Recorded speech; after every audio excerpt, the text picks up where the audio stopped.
बिस्मिल्लाहिर्रहमानिर्रहीम। Agree today programme के साथ आपका मेज़बान सईद मुगल। पाकिस्तान एक ज़राई मुल्क और पाकिस्तान में इनकलाब लाने के लिए बेशक ज़राअत से मुतल्लिक़ा तालीम ये एक बुनियादी हैसियत रखती है। बताता चलूँ कि ज़राअत को समझने के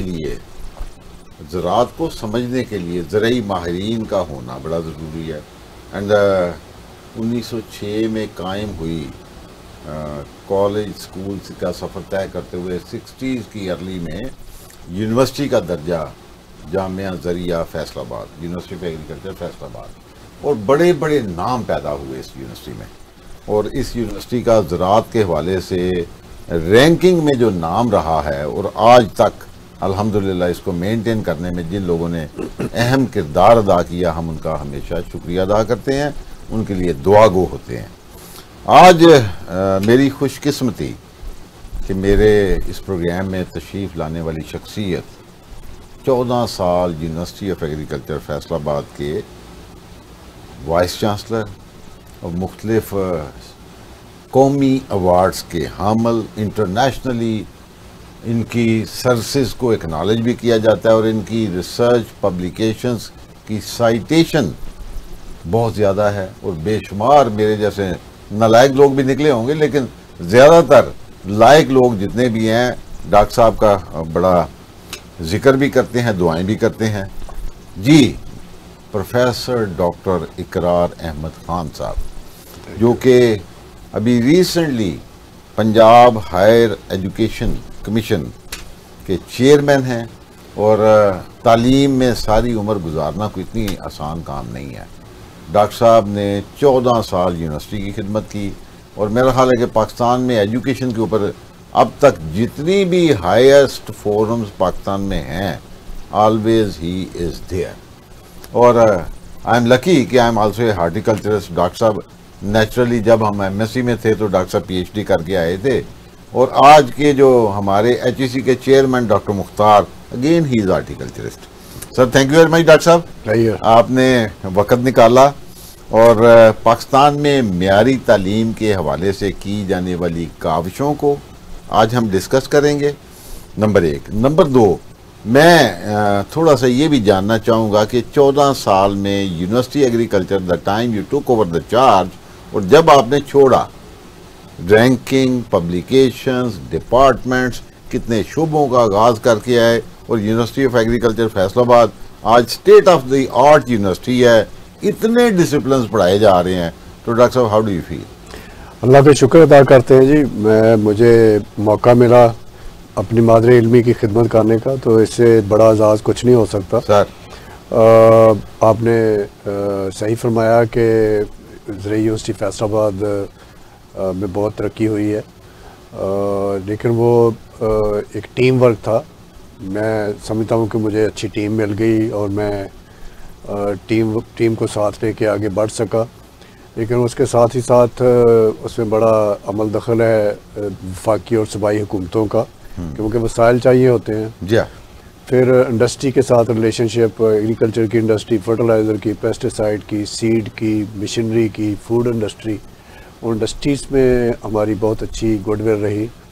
और सबसे बढ़ के ये है कि हमारे बहुत सारे इंटरनेशनल पार्टनर्स मैदान में हमारे साथ रहे। उसमें American universities, German universities, Australian universities, Chinese universities, French, Korean, Japanese, Canadian, you name it. तो हमें बहुत अच्छे पार्टनर्स मिले। तो ये आप कह लें कि कलेक्टिव एफर्ट थी, और इंशाल्लाह वो जारी रहेगी। और मुझे अल्लाह ने मौका दिया है, मेरा जो इस वक्त जो मेरी जिम्मेदारी है उसमें सारी यूनिवर्सिटियाँ शामिल है माशाअल्लाह। और मेरा एजेंडा ये है कि जो हमने वहाँ एक पायलट था, 14 साल बड़ा अरसा होता है, लेकिन जो कुछ वहाँ पे सीखा सर या वो हम कर पाए, अब मैं चाहूँगा कि वो बाकी जो हमारी जामियात हैं वहाँ पे रेप्लिकेट हो। और इस वक्त पंजाब में 51 पब्लिक यूनिवर्सिटीज़ हैं और तकरीबन इतनी ही प्राइवेट यूनिवर्सिटीज़ हैं। ओके। और तकरीबन 16 लाख बच्चे इस वक्त यूनिवर्सिटीज़ में पंजाब में ज़ेर तालीम है, पब्लिक और प्राइवेट में। तो ये 16 लाख बच्चे जो हैं इनका मुस्तकबिल जो है वो अच्छी तालीम के साथ मुंसलिक है। बेशक।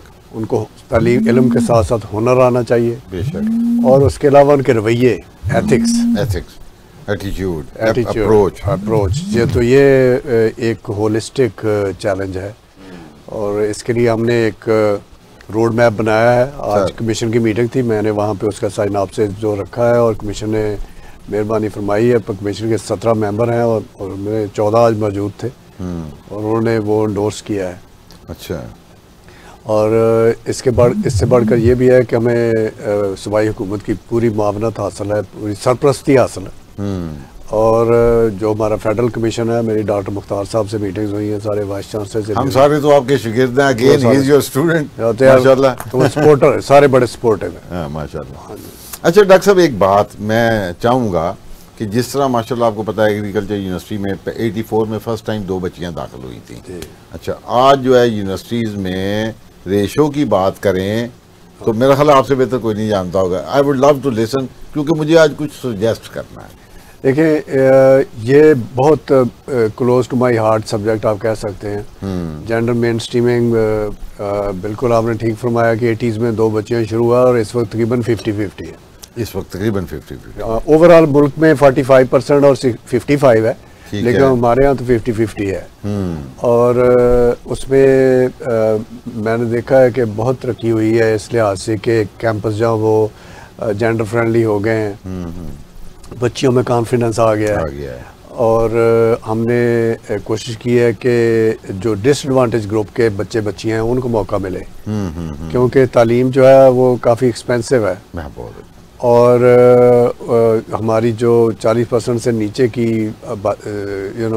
आबादी जो है वो पॉवर्टी लाइन में जो है, उनके लिए तालीम के वसाइल जो है उनको मुहैया करना मेरी प्रेफरेंस रही है। तो बोर्डिंग फैसिलिटीज़ ख़वातीन के लिए, ऑन कैंपस फैसिलिटीज़ को हमने ख़ास तौर पे फोकस किया, ट्रांसपोर्ट को फोकस किया। और साथ ही साथ इसमें भी एथिक्स का बड़ा इशू है। कैंपसेस पे सेक्सुअल हरासमेंट एक बहुत बड़ा चैलेंज है। और मुझे बड़ी खुशी होती है कि चीफ मिनिस्टर खातून है और वो इस मामले को भी बड़ी सीरियसली, मतलब कल परसों मैं कहीं पढ़ रहा था, बड़ी अप फ्रंट है उसके ऊपर। मैं वही अर्ज करने लगा था, कल परसों मैं कहीं पढ़ रहा था कि सीएम साहबा ने कहा है कि अब मैं चाहूँगी कि जिस तरह माशाल्लाह बच्चियाँ पढ़ रही हैं तो 50% जॉब जो हैं ये बच्चियों के लिए हों। आई डोंट नो ये कब पार्ट ऑफ पॉलिसी बनता है, but somewhere I was reading it. अच्छा, दूसरी डॉक्टर साहब मेरी जो विश है, अब मैं जो विश सजेस्ट करना चाहूँगा, माशाल्लाह 50% तो एग्रीकल्चर यूनिवर्सिटी फैसलाबाद में बच्चियाँ आ गई। मेरी एक रिक्वेस्ट है कि देखें ये जो प्रोफेशनल डिग्री होल्डर बच्चियाँ ना, हमने इनको ज़ाया नहीं करना। 2 क्रेडिट आवर का कोर्स, ड्राइविंग का कोर्स इन्हें करवाएं। देखें सीएम साहिबा स्कूटीज़ दे रही हैं, सीएम साहिबा कैपेसिटी बिल्डिंग के लिए लैपटॉप्स दे रही हैं, तो 2 क्रेडिट आवर के कोर्स में उन्हें स्कूटी और ड्राइविंग लाइसेंस, क्योंकि हमारे तो अब एग्रीकल्चर डिपार्टमेंट में आप देखें ना जाके, तो जो एग्रीकल्चर ऑफिसर्स हैं देहातों में काश्तकारों को मशवरा वगैरह देने वाला, तो मेरी ये रिक्वेस्ट है जितने प्रोफेशनल, चाहे उसमें डॉक्टर्स भी आती हैं, उसमें एग्रीकल्चर भी आता है, उसमें जितने डिसिप्लिन हैं, ये बच्चियों ने घर तो नहीं बैठना ना सर। गवर्नमेंट की बहुत बड़ी इन्वेस्टमेंट होती है, इतने पैसे हम लगा के उनको ज़ाया तो नहीं कर सकते। जो वर्किंग वुमन होती है, या उसका हस्बैंड काबू आ जाता है, वो बेचारा अपनी सेक्रीफाइस करता है, या फादर काबू आ जाता है, या भाई काबू आ जाता है। तो मैं समझता हूँ कि ये मेरी एक सजेशन है, बाकी आप। नहीं, ये सजेशन आपकी बहुत फायक है। और हमने काफ़ी साल पहले कैंपस के ऊपर पहले पैडल बाइक्स इंट्रोड्यूस कराई, फिर हमने मोटर बाइक्स इंट्रोड्यूस करवाई। और दूसरा ये है कि लाइफ सेविंग स्किल जो है ये अब करिकुलम का हिस्सा है, और उसमें जहाँ पे उनको खानादारी आनी चाहिए वहाँ पे उनको ड्राइविंग भी आनी चाहिए। तो इसके और मैं बिल्कुल एग्री करता हूँ आपसे। इसकी स्पेस मौजूद है।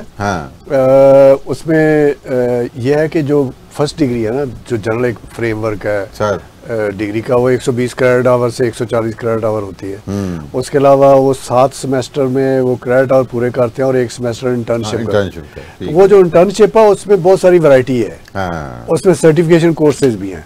तो ये this could be one of the certification. मतलब हम जैसे बाकी डिफरेंट कोर्सेज पढ़ते हैं, मेरी सजेशन है कि ये आप इसको मैंडेटरी कर दें कि जिस बच्ची ने या बच्चे ने जब निकलना है, डिग्री अवार्ड होनी है, एटलीस्ट उसके पास ड्राइविंग लाइसेंस होना चाहिए, ठीक है ना। अब हम देखते हैं सड़कों पे जब बच्चियां ट्रैवल कर रही होती हैं, बाइक चला रही होती हैं, स्कूटी चला रही होती हैं, तो हम यकीन करें, मेरी बड़ी दुआएं होती हैं इन बच्चियों के लिए कि यार एटलीस्ट अल्लाह पाक इनको सेफ रखे। और हमें कम अज़ कम ये जहाँ पे भी ख़वातीन होती हैं, बच्चियाँ होती हैं, एथिक्स भी इम्प्रूव होती हैं और हमारा जो एप्टीट्यूड है ये भी बेहतर होता है, वर्क प्लेस एनवायरनमेंट बदल जाती है ये एग्जैक्टली। और ये सड़क पे जो कॉन्फिडेंस अब बच्चियों को आना शुरू हुआ है अपनी सेल्फ मोबिलिटी का, जी जी, इस सेल्फ मोबिलिटी जो है ये बहुत इम्पोर्टेंट है।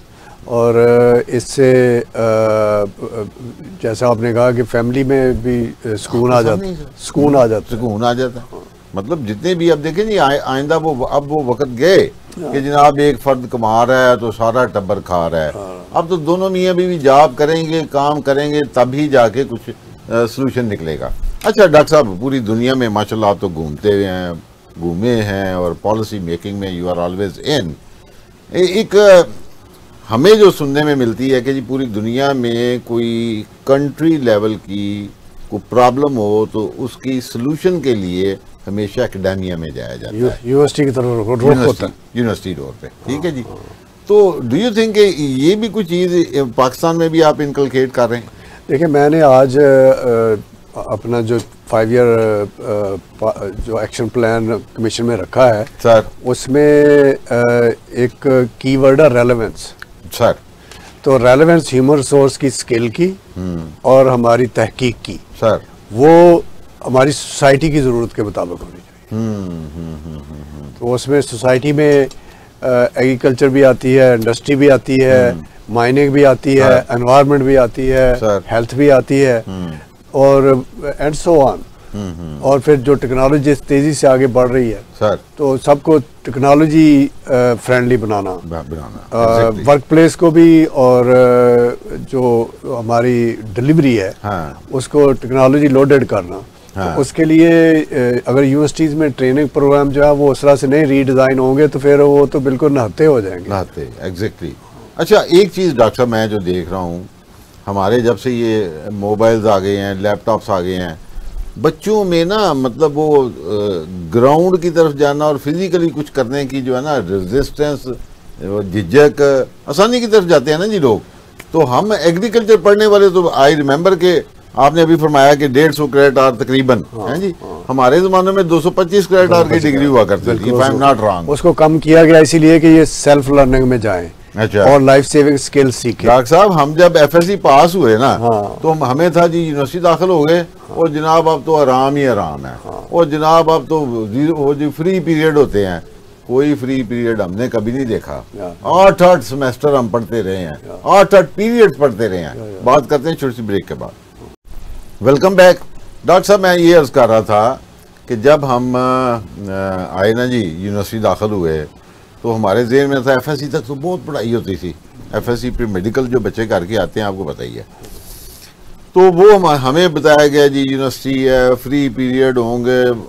आप तो 8 पीरियड हमें पढ़ाते थे, हैं सर। सुबह पहला पीरियड 8 बजे अगर शुरू होना है तो 2:30-3 बजे तक आप प्रैक्टिकल पढ़ा के में फारग करते थे। 225 क्रेडिट आवर की डिग्री, अब आप 150 क्रेडिट आवर। ये क्या मतलब हम कोई बच्चों को फैसिलिटेट कर रहे हैं या आप समझते हैं कि पहले जो बहुत ज़्यादा पढ़ा दिया वो ठीक नहीं था? देखिए, वो वाला जो निज़ाम था वो ये था कि आपने सुपरवाइज्ड ट्रेनिंग करनी है, ठीक है। वो जो 250 क्रेडिट आवर थे उसमें हर एक लेक्चर के साथ 2 प्रैक्टिकल थे। ऐसा ही है, ठीक है। हाँ जी। अच्छा, तो वो 2 प्रैक्टिकल जो है उसको जब आप मल्टीप्लाई करते हैं तो 250 क्रेडिट आवर पे चला जाता है। हाँ जी, हाँ जी। अच्छा, अब फिलासफी ये है कि वो 250 क्रेडिट पढ़ने के बाद उसके बाद वो समझते थे कि अब सारा नॉलेज जो है वो कम्युलेट हो गया है, अब जिंदगी में हमने मजीद इल्म हासिल करने की जरूरत नहीं है, इल्म आ गया, अब सिर्फ अमल ही करना है। जबकि ये जो फिलासफी है 140 से 150 क्रेडिट आवर की, ये टाइम टेबल में 3.5 दिन में खत्म हो जाता है, हफ्ते में। आपके पास 2.5 दिन बचे होते हैं, हाँ जी, 6 डेज के वीक में, हाँ जी। तो उनमें ये ज़रूरी है कि बच्चों को इस तरह से असाइनमेंट लोडेड किया जाए कि वो सेल्फ लर्निंग की तरफ जाए, और सेल्फ लर्निंग का मतलब वो लाइफ लॉन्ग लर्नर हो जाए। एग्जैक्टली क्योंकि इल्म जो है उसकी कोई हद नहीं। ऐसे ही है, ऐसे ही। अच्छा डॉक्टर साहब, एक और चीज़ मैं देख रहा हूँ, मतलब ADPs हैं सर, ये ADP प्रोग्राम्स जो हैं, देखें एग्रीकल्चर एक ऐसी एजुकेशन है, ये इसको आप एजुकेशन कह लें, प्रोफेशन कह लें, पैशन कह लें, स्वाब कह लें, ये हर जगह फिट होती है। अच्छा, ये हैबिट कह लें, हम जो सब्जियात, ये जो किचन गार्डनिंग 3 दफ़ा दिन में है सर, ऐसे ही है। अच्छा, हम अब कौम को कैसे इंगेज करें? एक तो जैसे आपने फरमाया था स्कूल लेवल पे बच्चों की तरबियत ठीक हो गया, दूसरा अब कॉलेजेस में ADPs में एग्रीकल्चर के सब्जेक्ट्स, पर्टिकुलरली फूड साइंसेज हो गई, एग्रीकल्चर किचन गार्डनिंग हो गई, हार्टिकल्चर वाले हम लोग तो ये बातें करेंगे ना जी, इस तरह लैंडस्केपिंग हो गई या ब्यूटिफिकेशन हो गई। तो ADP प्रोग्राम्स में ज़राअत के हवाले से आप कैसे देखते हैं, पोटेंशियल क्या है? देखिए, अभी पंजाब वो एक जो अथॉरिटी है, इसका नाम अब बदल गया है, पहले था Punjab text book and curriculum authority. जी। उसने एग्रीकल्चर की स्ट्रीम जो है वो 11th ग्रेड से लॉन्च कर दी हुई है। अच्छा, तो अब जिस तरह से पहले प्री मेडिकल या प्री इंजीनियरिंग या आर्ट्स ग्रुप था, so there is a pre agriculture group.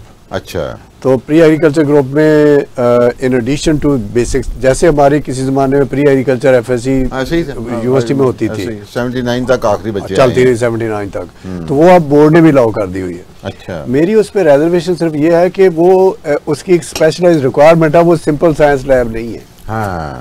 ये सेंसस मैटर की या FSC की सिंपल साइंस, फिजिक्स की, केमिस्ट्री की लैब नहीं है, वो actually multi disciplinary lab work है। तो उसके लिए हर स्कूल, हर कॉलेज जो है वो मेरे ख्याल में उसकी सकत्तरी रखता, ना उसके पास ऐसे वसाइल है, ना ही इतनी अच्छी फैकल्टी होगी। हाँ जी, तो फैकल्टी के लिए तो मैं फैकल्टी नहीं होगी।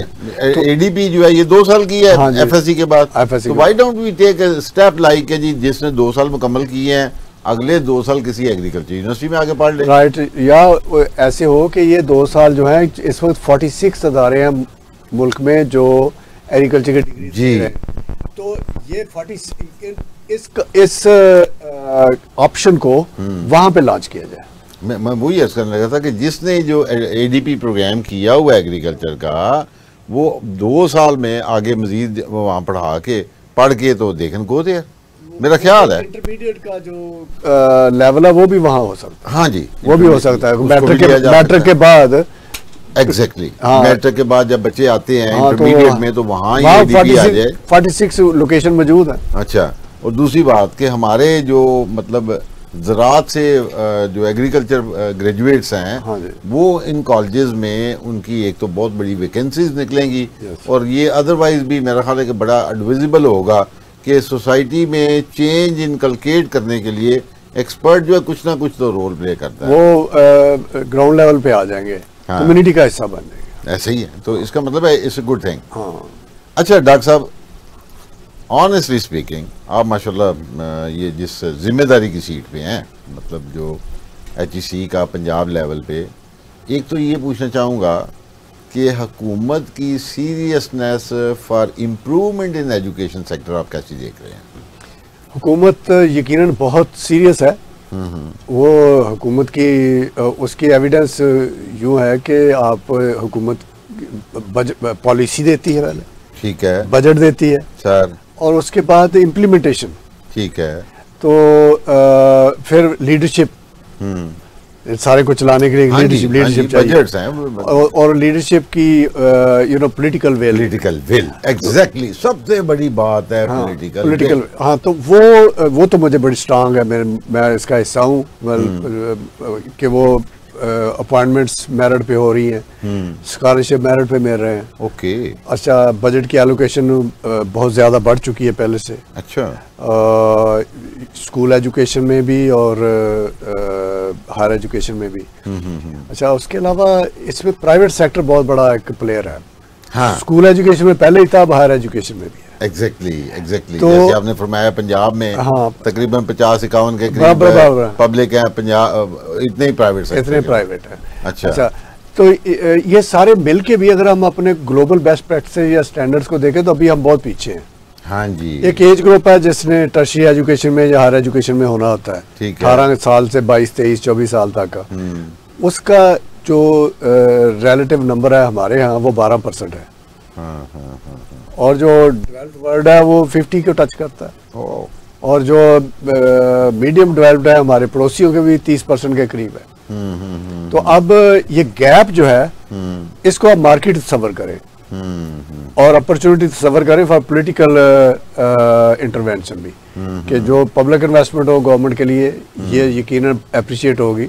वोट लेने हैं, वोटर के पास ऐसे ही है, ऐसे ही है, ऐसे ही ये अप्रिशिएट होगी। देखिए जी, आपको कल को कुछ आपकी परफॉर्मेंस का ये परफॉर्मेंस का बहुत बड़ा इंडिकेटर, क्राइटेरिया इंडिकेटर बनेगा, बहुत बड़ा इंडिकेटर बनेगा। तो इसलिए मैं समझता हूँ कि गवर्नमेंट इसके ऊपर बहुत सीरियस है। That's great. अच्छा डॉक्टर साहब, स्कॉलरशिप्स की आप बात कर रहे थे, मैं वो आपका पैगाम एक दिन सुन रहा था, उसमें मेडिकल कॉलेजेस में पढ़ने वाले स्टूडेंट्स की भी बातें हो रही थी। तो मेडिकल कॉलेज स्टूडेंट्स के लिए कोई क्या है, मतलब वो ऐसे है कि चीफ मिनिस्टर का जो ये प्रोग्राम है इसका होनहार स्कॉलरशिप, ठीक है, ये एक्चुअली न्यूमेरिकल मेरिट पे है। ओके, इसमें कोई कोटा कोई और चीज नहीं है, सिर्फ ये देखना है कि पेरेंट्स की इनकम जो 3 लाख से ऊपर नहीं होनी चाहिए एनुअल। अच्छा, सो अफोर्डेबिलिटी के रेंज में रख के उसको। तो और वो सारे जो बच्चे यूनिवर्सिटियों में रोल्ड हैं, मेडिकल कॉलेज में रोल्ड हैं, डिग्री कॉलेज में रोल्ड हैं, वो सारे एलिजिबल हैं। तो वो अपने अपने अदारे से ऑनलाइन अप्लाई करते हैं और अदारा जो है वो उसकी अपने सर्टिफिकेशन करता है कि ये हमारे पास रजिस्टर्ड है। अच्छा, मैं पूछना चाहूँगा स्टूडेंट्स के पॉइंट ऑफ व्यू से, कितने % वाला बच्चा एलिजिबल है? एलिजिबल 70% वाला हो जाता है। 70%? हाँ, लेकिन फिर अगर 70 के ऊपर 100 स्कॉलरशिप और 500 ने अप्लाई किया है, हाँ, तो टॉप 100 जो उनको मिल जाएगा। तो या दूसरे अदरवाइज भी हो सकता है कि जितने 100 स्कॉलरशिप्स हैं और 60% वाला भी क्वालिफाई कर सकता है? नहीं, 70 से मिनिमम बेंच मार्क आपने 70 बेंच रखा हुआ। अच्छा, 70% से ऊपर। हम मेडिकल कॉलेजेस में तो 70 तो बात ही, वो तो 90, वो तो 91, 2, 3, 4%। अच्छा, ये पहला साल था। हाँ, आज भी हमने डिस्कस किया है, अब हम इसको रिविजिट कर रहे हैं। अच्छा, बहुत सारे लेसन लर्न हुए ना। 20,000 स्कॉलरशिप दिया गया, 5 अरब दिया गया पिछले इस साल में जो 30 जून को क्लोज होगा। अगले साल में 15 अरब है, 3 गुना हो जाएगा अगले साल। तो अब हम इसमें कोई वेरिएशन आएंगी।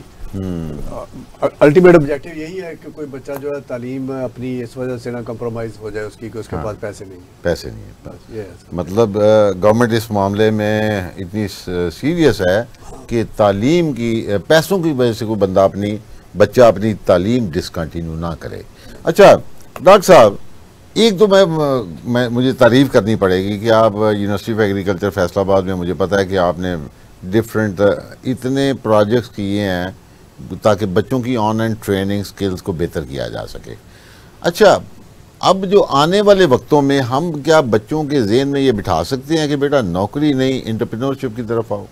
ये बहुत अहम इंटरवेंशन अब सारे कैंपसेस में, क्योंकि नौकरी का माइंडसेट जो है ये कॉलोनियल डेज से है कि बच्चा पढ़ता ही क्लर्क लगने के लिए, बाबू बनने के लिए।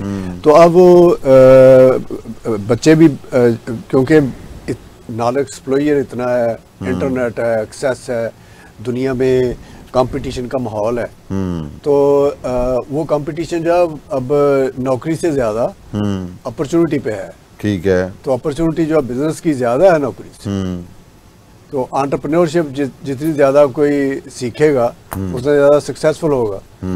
अब एंटरप्रेन्योर बॉर्न कोई नहीं होता, एनवायरनमेंट होती है। एनवायरनमेंट। तो जो कारोबारी फैमिलीज के बच्चे आगे कारोबार करते हैं वो घर की एनवायरनमेंट उनको सिखाती है। अच्छा, प्राइवेट सेक्टर तो आपको पता है कि अफोर्डेबल लोग हैं, अफोर्डेबल क्लास है। अच्छा, वहाँ पे तो मेरा ख्याल है कि आपको जो है यूनिवर्सिटीज़ को बाकायदा तौर पे कोई नंबर रख देने चाहिए कि यार आप बिजनेस का मॉडल डिज़ाइन करो या कुछ करो तो उसकी बुनियाद पे, ताकि दूसरे जो हैं वो आपको फॉलो कर सकें। देखिए, अब अक्सर जो पब्लिक सेक्टर यूनिवर्सिटीज़ हैं उनमें बिजनेस इंक्यूबेशन सेंटर, हाँ जी, वो सब में नहीं अक्सर में है। हाँ जी। और फिर उसके बाद फेडरल गवर्नमेंट का एक NIC नेशनल इंक्यूबेशन सेंटर की चेन है। ठीक है। अच्छा, लाहौर में लम्स में है, फैसलाबाद में हमारे पास यूनिवर्सिटी में है, इस्लामाबाद में है, हैदराबाद में है, कराची में है, शहर कोयटा में है। तो मैं समझता हूँ कि ये और बनने चाहिए। ठीक है, क्योंकि वहाँ पे आइडियाज़ पिच होते हैं। हाँ अच्छा, तो जो आइडियाज़ हैं फिर वो आइडियाज़ मार्केट होते हैं जिसके लिए इन्वेस्टर आते हैं, ऐसे ही है। तो ये जो अमल है ये काफ़ी तेज़ी से प्रमोट हो रहा है और मतलब ये इसकी जगह बनती जा रही है।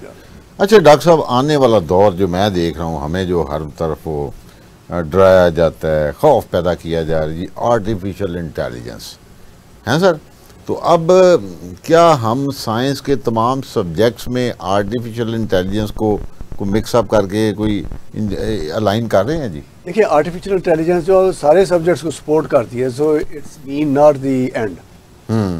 ये आपको एक स्ट्रेंथ दे रहा है, तो उस स्ट्रेंथ को हमें जो हमारे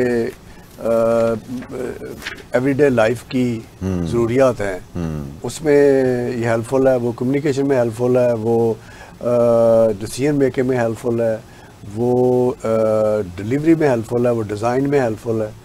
और आर्टिफिशियल इंटेलिजेंस जो है वो उसमें इल्म या नॉलेज इतना ज़्यादा डीप है और उसकी जो टाइम एफिशिएंसी वो इतनी फास्ट है कि किसी ज़माने में आपने लाइब्रेरी में जाना होता था तो आपको पहले कैटलॉग को समझना पड़ता, कैटलॉग समझनी, ठीक है, आपने तो रिसर्च थी वो जो मुझे याद है सिनॉप्सिस लिखना है या रिसर्च जो हमने थीसिस लिखना होता था, सारा दिन जाके किताबें फोल के, अब तो सिंगल क्लिक पे सारा कुछ आ गया हुआ है। कीवर्ड से आप जाते थे, आप इंडेक्स में जाते थे, पहले कैटलॉग फिर इंडेक्स और फिर आपको सब्जेक्ट मिलता है और फिर उसको आप उसको समराइज करने के लिए एक बड़ा एक प्रोसेस है। अब वो इसका मतलब कि आर्टिफिशियल इंटेलिजेंस बड़ी इंसान की फैसिलिटेशन के लिए है और मैं समझता हूँ कि हमारे जो एकेडेमिया में लोग इसको बाकायदा तौर पे अंडरस्टैंड भी कर रहे हैं और इनकॉर्पोरेट करके पार्ट ऑफ स्टडीज भी बना रहे हैं। बात करते हैं छोटी सी ब्रेक के बाद। वेलकम बैक जी। बात हो रही थी कि दुनिया में तमाम अलूम जो तरक्की कर रहे हैं ये मर्जर होते हैं, सपोर्टिव रोल अदा करते हैं और ये जैसे कंप्यूटर हर तरफ बातें होती हैं कंप्यूटराइजेशन की और अल्टीमेटली हम बात करते हैं आर्टिफिशियल इंटेलिजेंस की, तो बाकायदा तौर पे पाकिस्तान में इस टेक्नोलॉजी को भी जनरल एजुकेशन या मल्टी डिसिप्लिन्स में इस्तेमाल करते हुए इसकी अफादियत को बढ़ाया जाएगा। अच्छा डॉक्टर साहब, आपने माशाल्लाह you have done a great job in education sector. Internationalisation के लिए आप क्या कोई ऐसी चीज़ें कर रहे हैं कि हमारे कोई रिसर्च एक्सचेंज प्रोग्राम मुख्तलिफ ममालिक के साथ हो, हमारे स्टूडेंट का जो विज़िट एक्सचेंज प्रोग्राम या स्कॉलरशिप एक्सचेंज प्रोग्राम, बल्कि पिछले दिनों प्राइम मिनिस्टर साहबा ने सीएम साहबा ने और पीएम साहब ने मिलकर कोई 1000 एग्री ग्रेजुएट्स का चाइना के लिए भी वो किया था एंड ऐसे ही है सर। तो ये being head of this Pakistan Punjab higher education commission, ये इन चीज़ों को आप देख रहे हैं जी? देखिए, अब मैं खुद तकरीबन 18 साल मुल्क से बाहर रहा और मैंने अपने पिछली जो मेरी जिम्मेदारी थी उसमें इंटरनेशनलाइजेशन को बहुत फोकस किया हुआ था। अच्छा। फेडरल हायर एजुकेशन कमीशन के साथ मिलकर हमने बहुत सारे इंटरनेशनल प्रोग्राम किए। मैं टू बी एग्जैक्ट 70 दफ़ा मुल्क से बाहर बतौर वाइस चांसलर गया माशाल्लाह। तो वो सारा जो है कोई मेरा ज़ाती एजेंडा नहीं था, वो एजेंडा यही था कि to find out match making की जाए, लोगों के लिए दरवाजे खोले जाएं और इंस्पायर किया जाए बच्चों को कि दुनिया बहुत आपकी जेब में है। ऐसे ही। और उसके लिए आप इवेंट्स करते हैं, आप इनवाइट करते हैं अपने पार्टनर्स को दुनिया से सर, आप जहाँ पे आपको बाहर अपॉर्चुनिटी मिलती है वहाँ अपने लोगों को भेजते भी हैं। तो उसके लिए वसाइल भी चाहिए, लेकिन वसाइल से कहीं ज़्यादा इंपॉर्टेंट अच्छे आइडियाज़। अगर आपके पास अच्छे आइडियाज़ हैं और आप अच्छी 300 वर्ड्स की कोई प्रपोजल लिख सकते हैं, भेज सकते हैं, तो दुनिया में बैठे हैं लोग जो आपको एयर टिकट दे देंगे। अच्छा, ये तो एक जनरल आउटलुक है। उसके बाद हमने बहुत सारे स्पेसिफिक प्रोग्राम किए हैं। इस वक्त चाइना में largest number of Pakistan foreign students है पाकिस्तानी। उसमें एक बहुत बड़ी जो एलिमेंट था वो लैंग्वेज था। तो यहाँ पे कन्फ्यूशियस इंस्टीट्यूट बने वो क्योंकि वहाँ पे सब इंग्लिश में बहुत थोड़े प्रोग्राम है, तो एक बेसिक लैंग्वेज आनी ज़रूरी थी। तो वो हमने कन्फ्यूशियस इंस्टीट्यूट पहले फैसलाबाद में बनाया, फिर उसकी ब्रांचें गिलगित में, यूईटी में, फैसलाबाद में, अभी मियाँ वाली में, डेरा गाजी खां में, 10 जगह पे उसकी ब्रांचेस बनी हैं। ठीक है। और उनकी बेसिक लैंग्वेज प्रोफिशिएंसी उनको दी, उनको वहाँ का कल्चर सिखाया, उनको वहाँ पे एप्लीकेशन लिखना सिखाया। ओके, देखिए ना, अप्लाई करने का भी एक आर्ट है। देखिए जी, आने वाले दिनों में चाइना ने मतलब पाकिस्तान में, देखिए जी, दो ममालिक के दरमियान हमेशा जो इंटरेस्ट होता है exchange of ideas, exchange of technologies, तो ये तो लैंग्वेज तो मस्त ही ना सर। हाँ, तो आइडिया से शुरू होता है, फिर ऑफ कोर्स जब आइडियाज आगे बढ़ते हैं तो फिर इंटरेस्ट जनरेट हो जाता है। ठीक है। तो अभी हमने बहुत एक लंबा प्रोग्राम पिछले 20 साल से जर्मनी के साथ किया, वो चल रहा है अभी तक, फ्रांस के साथ किए। तो ये बाकी यूनिवर्सिटियों में भी अच्छी अच्छी स्किल्स मौजूद हैं। हायर एजुकेशन कमीशन ने फुलब्राइट प्रोग्राम जो अमेरिकन के लॉन्च किया, नॉलेज कॉरिडोर लॉन्च हुआ, अभी ब्रिटिश काउंसिल के साथ लॉन्च हुआ, हम ऑस्ट्रेलिया के साथ ने बहुत बड़ा प्रोग्राम किया, जापानीज़ के, कोरिया के साथ किए प्रोग्राम, मिडल ईस्ट में। अच्छा। बहुत सारी जो एक तो वो बहुत इजी एक्सेस रही है। ठीक है। तो सारे मेजर कंट्रीज़ में मैं समझता हूँ कि पाकिस्तानी एकेडमिया जो वो मौजूद है माशाल्लाह। अच्छा, नो डाउट।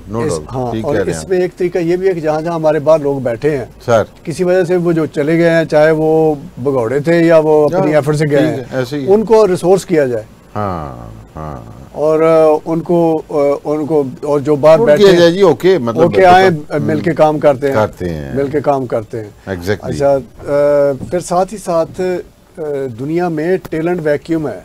हाँ डॉक्टर साहब, ये आपने बड़ी खूबसूरत बात की। हाँ, टैलेंट वैक्यूम है। उसको आप आइडेंटिफाई करें और उसमें अपनी नीश बनाएं। हाँ, स्किल की भी, हाँ, आइडियाज की भी, और बंदों को अपना जो ह्यूमर सोर्स है उसके रवैये डिफाइन करें। सही बात है, सही बात है। तो ये फिर इसकी रिवर्स इन्वेस्टमेंट की बहुत पावर है।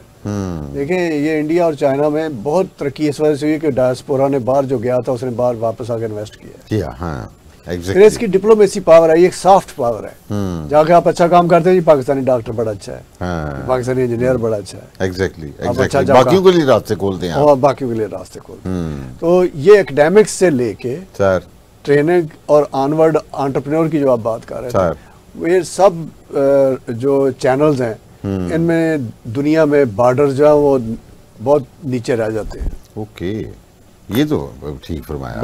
बॉर्डर जो है वो लोअर हो जाते हैं। ऐसे ही है। हाँ। मतलब टेक्नोलॉजी अपने रास्ते बनाती है, जहानत अपने रास्ते बनाती है, काबिलियत अपनी उड़ान उड़ती है हैं सर? बिल्कुल। और एक जो कीवर्ड है वो कोलैबोरेशन है। True collaboration. अच्छा डॉक्टर साहब, हम बीइंग एग्रीकल्चरल कंट्री, देखें जी, हमारे अब एक तो क्लाइमेट चेंज बहुत बड़ा चैलेंज बन रहा है।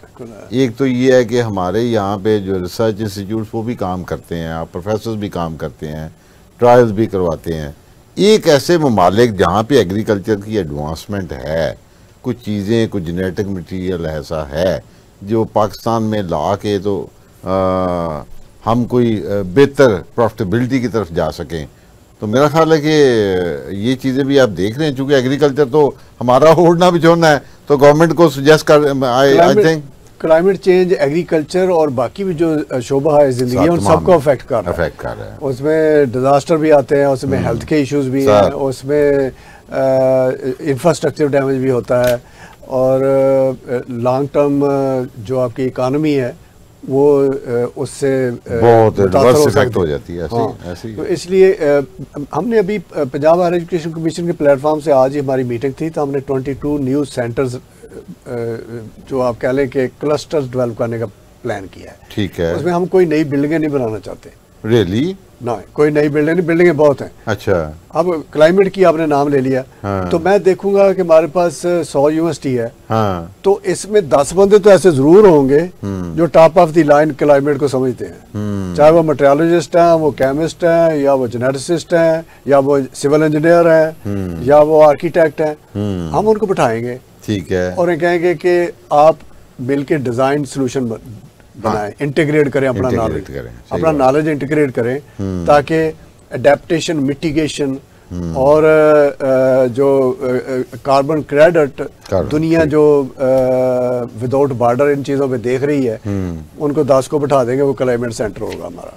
ओके, वो अपनी जगह बैठे रहेंगे, लेकिन उनको एक हम प्लेटफॉर्म दे देंगे। ट्रू। इसी तरह से हम खुराक में देंगे, हेल्थ में देंगे, माइनिंग में देंगे, आर्टिफिशियल इंटेलिजेंस में देंगे। अच्छा, बहुत सारा जो एक सोशल फैब्रिक है, इसको जिंदा रखने के लिए ज़रूरी है। हमारी सोशल फैब्रिक बहुत वीक हो गई है। हाँ हाँ हाँ। कल्चर, डॉक्टर साहब, आपने सोशल फैब्रिक का वर्ड यूज करके ना, बाखुदा हम जितने भी पेरेंट्स हैं ना, बच्चों को पढ़ाने वाले, बेटियों को या बेटों को, ये हर घर की प्रॉब्लम है। बाखुदा हमने अपने सिविलाइजेशन, कल्चर को खो के कुछ नहीं पाया। तो उसको दिल दुखता है। तो उसको बड़ा ज़रूरी है कि उसको आप उससे चर्चा करना, सही बात। उसके लिए प्लेटफॉर्म बनाना। और अल्लाह अकबर। ये इस तरह से 22 है। तो ये आज प्रिंसिपल अप्रूव हुए हैं। इंशाल्लाह हम थोड़े दिनों में इनके लिए बजट अरेंजमेंट्स होंगी और उसके बाद लॉन्चिंग होगी। That's great. मैं आई होप कि जो प्रेजेंट गवर्नमेंट है, ये जो आपने जिस फैब्रिक का जिक्र किया ना, ये यकीन करें इस वक्त हमारे हर घर का अलमिया बनता जा रहा है डॉक्टर साहब। और पाकिस्तान में टिक टॉकरी जो है, टेलीफोन ने हमें टिक टॉकरी सिखा दी, ऐसा नहीं था।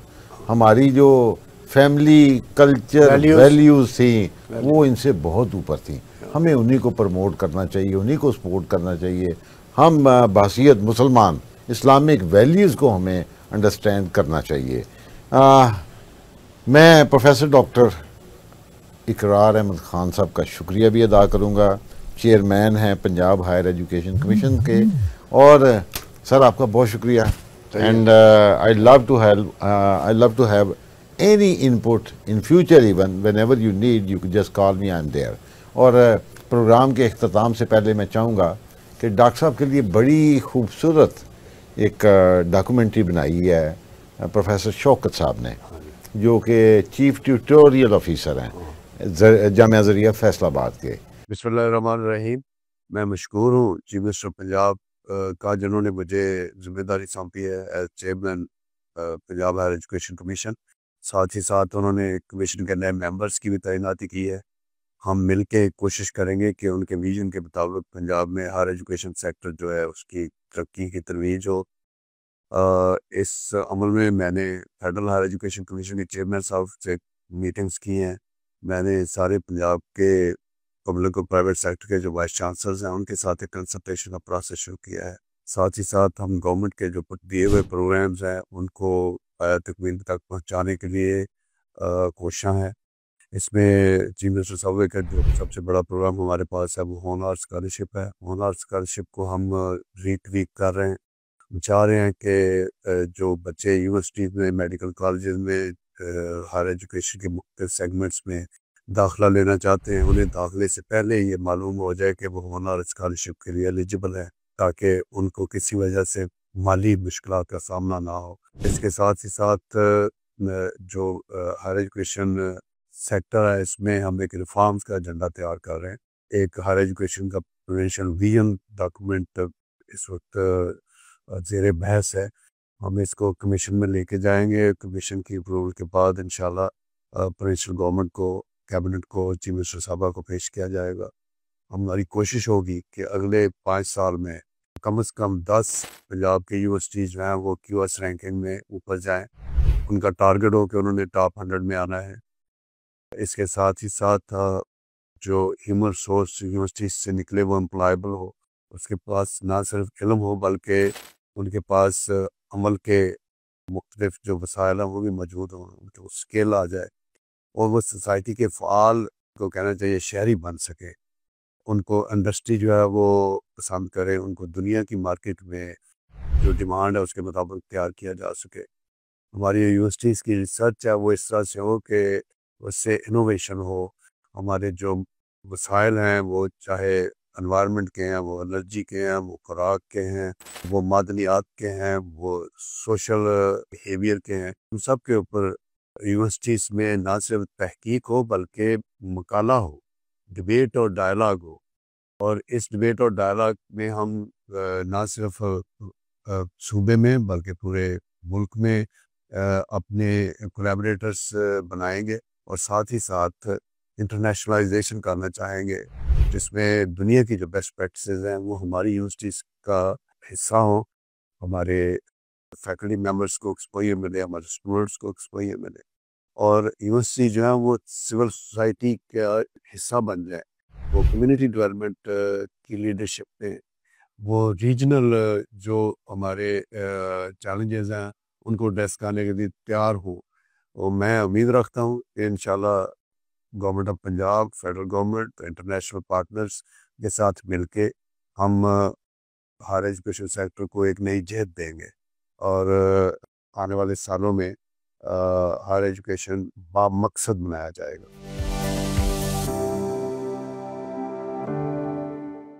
और उसके बाद मैं इजाज़त चाहूँगा। अल्लाह हाफ़िज़।